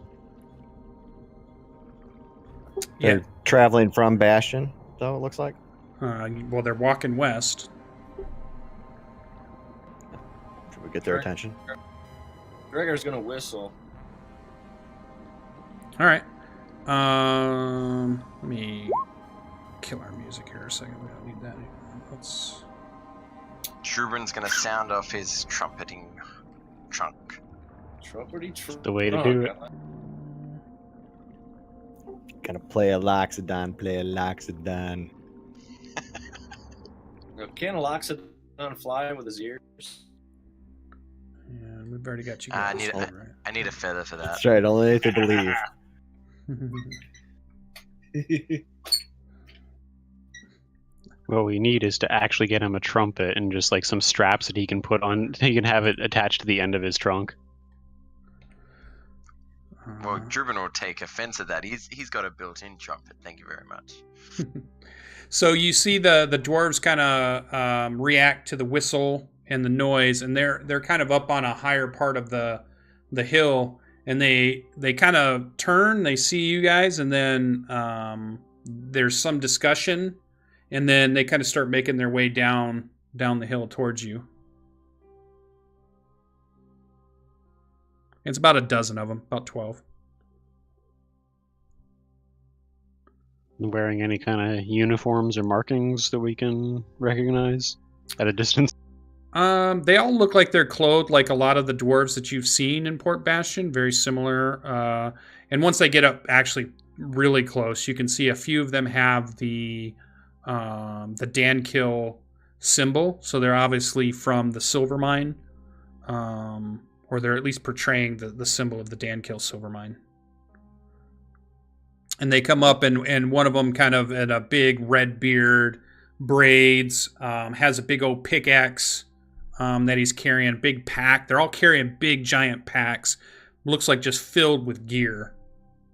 As they come up and they give you a wave, and they're like, from Port Bastion, right? Hi. I think I've seen, and they kind of point at Drubin. I've seen this one around before. Yes. Port Bastion, yeah. They're just like, did you find anything good out here? Giant 10-foot snail shell behind us. Yeah. Clearly. Not. Is it still glowing, by the way, or did that stop when it died? Whenever the light hits it, it definitely gives off like an ear. It's not glowing like the brightness to blind. It's but it does have an iridescence to it that when the sunlight catches it, it's pretty spectacular to look at. They're armorers. Do they recognize what it is? Are they just dwarven miners? None of them seem to react to it. They all seem to be. Most of the ones behind them seem to take the time to take their packs off. Whatever they've got in their packs is super heavy. It looks like they've been traveling for quite a while. They take the time while one of them is standing and talking to you, and he kind of walks up to. I get Dragar was the one that whistled. Yeah, so one of them walks up and puts his hand out to shake your hand and tells you his name is Jernim. German, I'm Dragar. Well met. I clasp his arm and shake. Yeah, it's real. You can feel his really strong grip. Very calloused, workman's-like hands. Has workman's-like clothes on. They're not wearing like a lot of armor or anything. I mean, just looking at them, it looks like a group of miners. Like it's a group of people that, work mines. Drubin's gonna ask, do you need any help or food or anything like that? He's like, no, but thanks for asking. We're just heading out to. We heard one of you group like you, bunch of you fellas, found some type of cave tunnel. We're going to check it out, see if there's any silver there. Oh, yes, I was there. We just come back from a cave underneath one of the monoliths. We're no miners, no dwarves, obviously. If it'd be something you'd be interested in checking out, maybe we missed something. He's like, did it look like any? Did you see any mineral veins or any? You're asking the wrong Dragonborn. I don't know what those look like. He kind of chuckles. He says, well, we're definitely looking for another spur to open up. Dankill Mine's doing great, but we've been hearing that there's more in these mountains. And they kind of look wistfully to these big, giant mountains that are behind them. It's just like this look of, wow, how much ore could be in this place. Drubin will say, in the mines, we saw like fire snake things. Be careful. Yeah, they climbed out of the lava, so be wary around any of the open lava areas. And they kind of look. He looks open-eyed at you, and he's like, "So you were there? You've seen this thing?" Oh, we just heard the rumors. We didn't realize we'd bump into the people that were actually there.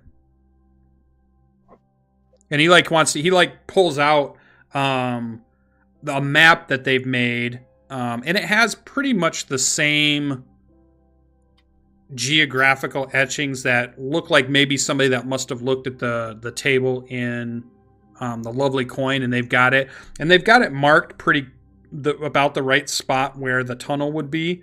And he pulls that out, and he's got a piece of charcoal that he's using. He's like, so how big was the entrance? And he just starts blitzing you with questions about the tunnel. Like, how big was it? What was it made out of? What kind of rock was it? Could you tell who made it? Was it damaged? Does it look like it was about to cave in? I mean, it's just like rapid fire questions now all of a sudden that he realizes you guys were there.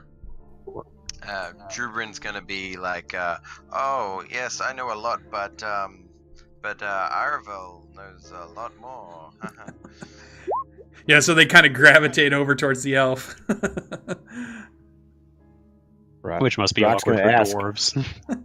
Doesn't dragon control mountain range? Why go? They're like, dragon? For riches. You saw a dragon in there? They're like, there was a dragon inside the tunnels? There wasn't a dragon inside the tunnels, but around the outside openings, there were some very large claw marks that would indicate that a dragon had at some point been there, but we had no indication that it had been there recently. And you kind of see him kind of make a symbol of warding off evil, and maybe kind of spit over into the ground. Is always like the damn dragons. They're always trying to take our gold. I will say, if you get in there, they had, whoever had designed it originally, this pulley system, these chains going through the ceilings that had baskets that would carry ore to and from the entrances to the tunnel, and looked like it was operated by a large beast of burden. If you could get that working again, it would make your life a lot easier. And he kind of whistles, and he's like, "It's the Dankill ore, right? That new stuff that got brought back that we heard about. That's what we're looking That's for." the stuff. Yeah, Killian said that it was worth a lot of money when he gave us our cut of the find. Yeah, it's an ore that we hadn't seen. Right now, the Dankill brothers just kind of claimed it, and they're calling it the Dankill ore at this point. They figured out any kind of use for it yet? Seems like all kinds. They were quite excited. We'll have to ask around, see what they're up to. Yeah, and they're just like, you can see others that are drinking water from canteens. Other ones are taking the time to eat some type of trail rations that they have. They're just kind of. I will pull out my cartographer's kit and just on the map that he has make some annotations on shortcuts that we had found on the way there and back. Okay.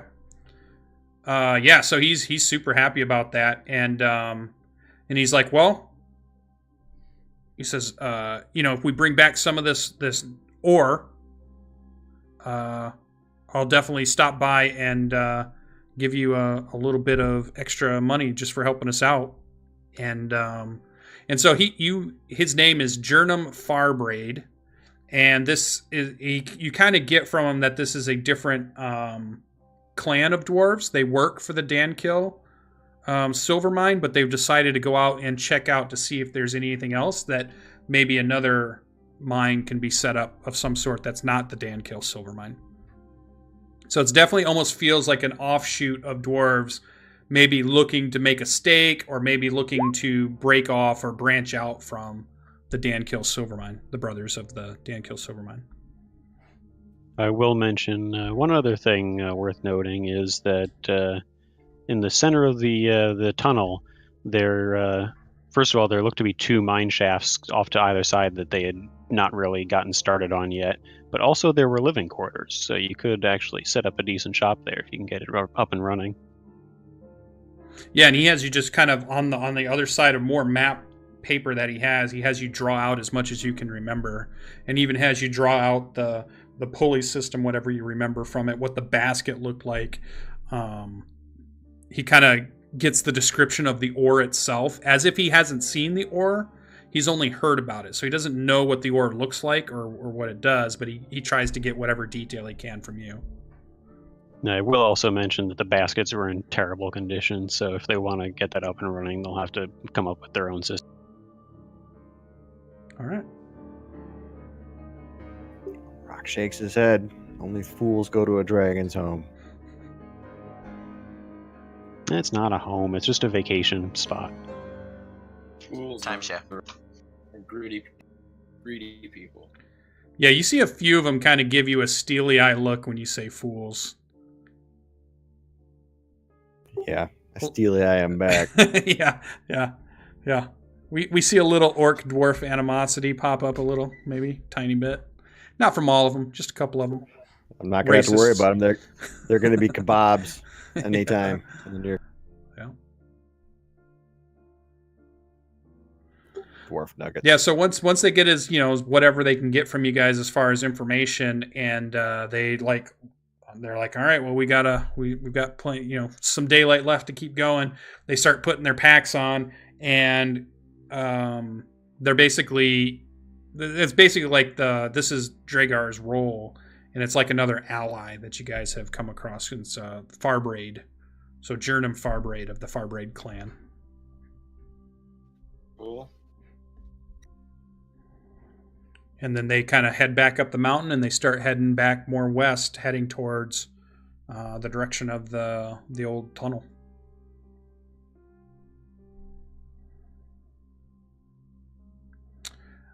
Anything else for the group as they head out? Nope. All right. So you guys make it back to Port Bastion. It's like you had such good rolls navigation wise and everything else. There's no hiccups. There's no nothing. It's like a straight shot, and you're back. You start asking around, and the shell. There are a couple of people that are willing to purchase it, and they will. The offer you get, the highest bidder seems to be 5,000 gold if you want to sell the shell. Woo. I don't suppose I can convince you guys to let somebody take a crack at turning that into a fancy robe. Drubrin's very convinced at selling it, wanting more money for his shrine for Inti. Worth a shot. Would like gold. Yeah, I think selling it is a good bet. Divide it up 4 ways. Do you need the whole shell for a magic item? How about? You could go and find somebody to ask some questions of. I mean, could you use a quarter of the shell? Is really Rock's concern. He just wants the gold. Well, if you go over to the magic shop and you ask them about making this, it appears that you need the shell to make the robe of scintillating colors. If you talk to the armorers, they can probably get about 3 shields out of it if you want to pay them into making 3 magical shields based off of this shell. Rock's gonna give you the eyebrow. Or Gold they're it is. willing just to outright buy it for 5,000 gold. Just out of curiosity, what are the shields? Shield plus 1, 3 of them. Okay. Yeah, the gold is fine. All right. I don't even know what the robe does. What's the magic item? If I remember correctly, it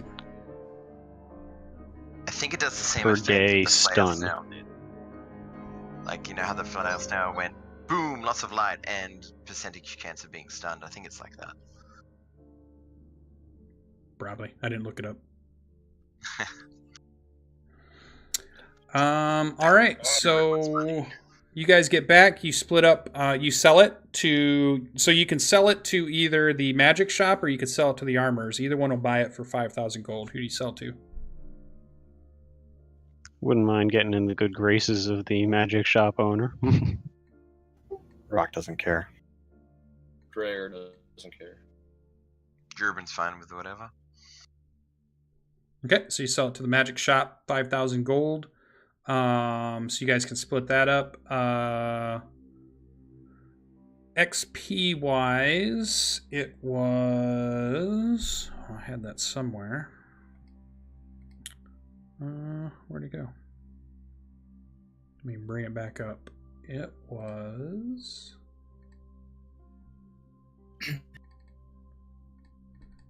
Oh yeah, so we had 4 people tonight. Let's see. All right, so it would be that plus, so a total of 275 total each person. And then the bonus would go to notes. Bonus goes to Drubrin, who got a critical success on navigation. He gets an extra 25 XP. And Dragar gets an extra 25 XP for a successful encounter roll. But we had no extra rumor, no extra foraging, so that would be it. So 275 plus the extra 25 if you passed your original skill check. Let me write that down just so I don't forget it. And I am now level 4. Nice. All right.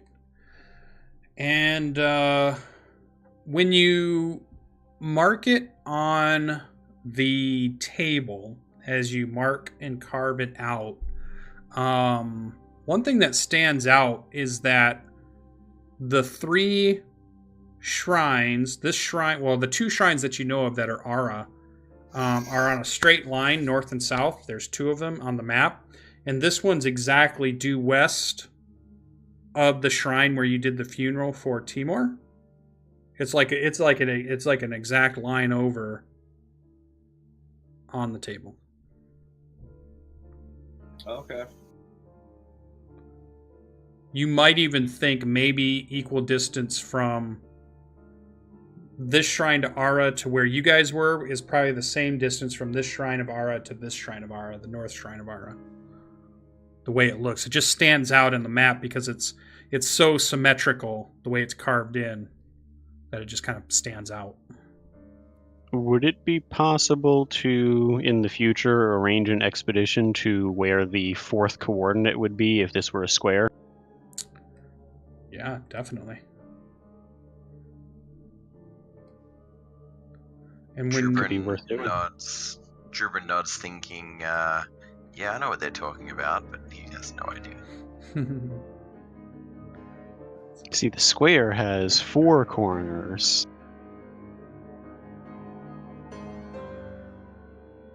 Yeah, and when you're looking at it, Dragar, the Black Pyramid is where the 4th would be.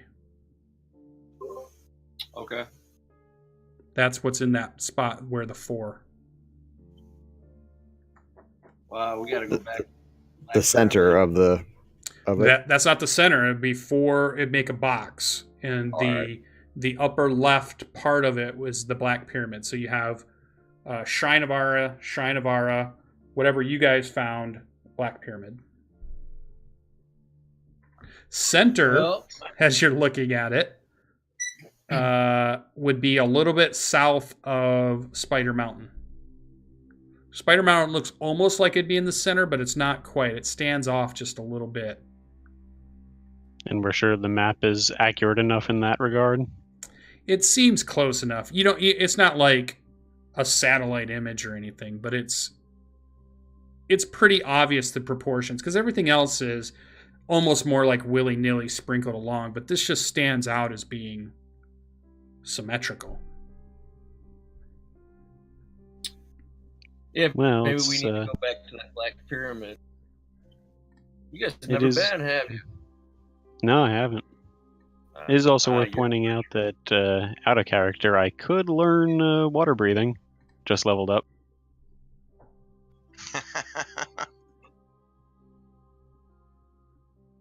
Yeah, does it help you withstand the pressures of deep water? I'm not sure. It might, actually. I forget how it spells that. Always wondered. I guess we'll have to wait for the new book they're about to bring out, which is the Salt Marsh, which has all of the nautical stuff in it. So maybe they talk about deep water stuff in there. How awesome it would be if there's an entire new underwater continent underneath a whole new zone. The Underdark of the continent. All right, so that is all I have for tonight. So that's the end of our adventure. They made it back with no real problem. I got to fight something pretty classic. Seemed pretty cool. And I think that's where we'll end it for tonight, for tonight's expedition.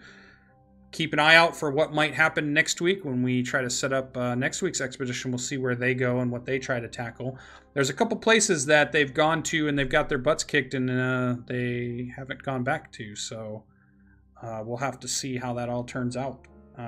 One of you should definitely probably write up a little blurb in the Lovely Coin so that those who are interested in knowing what has happened would know a little bit. And other than that, I think we'll just go ahead and end our show here for tonight. Thanks for watching, and we'll see you in the next one. Good game, guys. See ya. Good game. Good game, guys. Which